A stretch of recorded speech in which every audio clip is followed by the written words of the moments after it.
Mr. Leon Pereira. 7, please, sir.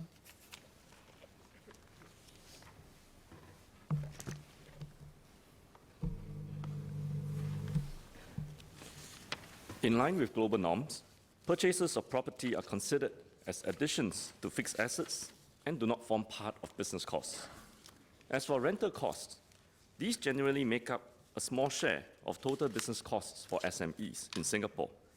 In 2016, rental costs contributed between 0.4 and 5.3% of SMEs' business costs in the manufacturing sector and 8% or less of SMEs' business costs in most services sector.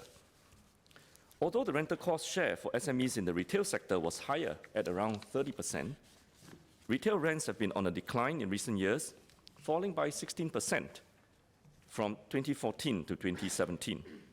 Similarly, office rents have fallen by about 14% since peaking in 2015.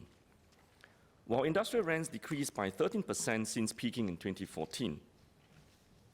In absolute figures, the median renter per square foot per month in the last quarter of 2017 was about $9 for office space in core business areas and close to $5.50 in other areas. Almost $10 for retail space in Orchard Road and about $5.50 in other parts of the central area. For industrial space, the median renter per square foot per month in the last quarter of 2017 was about $2 for multiple user factory space and about $4 for business park space.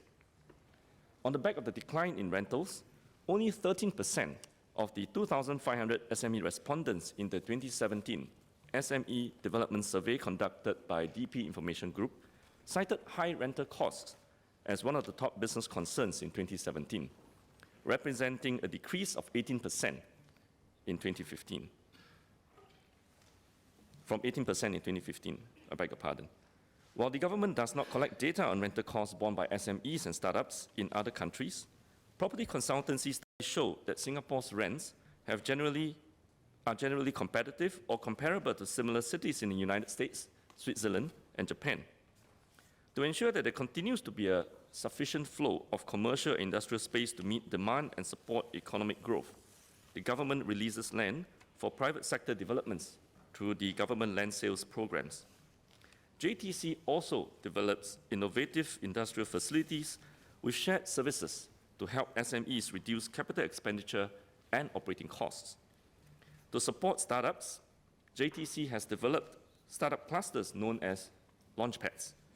As startups may have different space requirements, JTC offers options ranging from bare units to units with air conditioning and ready power provision.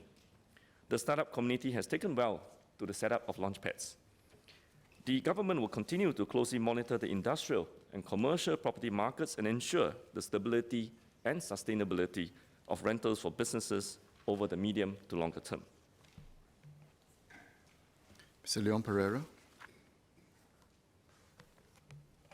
I thank the MOS for his comprehensive reply. Just one supplementary question. The MOS mentioned that the rental costs are comparable to major cities in the US, Japan, and Switzerland. I think in some of these countries, SMEs may have the option of moving to the outskirts of the city and renting industrial property or even light industrial or commercial property. So I'm not sure if that has been factored in the comparison, the statistical comparison that the MOS mentioned. So my question is, will the ministry consider studying the comparison between rental costs here and rental costs in key cities in these other countries, including the outskirts, and monitor that and study if the level of rental costs that we have is serving as an impediment to entrepreneurship or people wanting to continue in SMEs going forward? Thank you.